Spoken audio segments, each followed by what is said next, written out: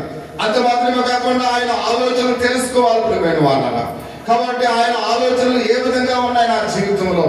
కాబట్టి రాత్రి ప్రతి ఒక్కరము కూడా దేవుడు ఎటువంటి ఆలోచనలు కలిగి ఉన్నాడో అవి మనం ఎదిగిన వారమై ఉండాలి అనే విషయాన్ని పరిశుద్ధ గ్రంథంలో అయితే మనం చూస్తూ ఉన్నాం.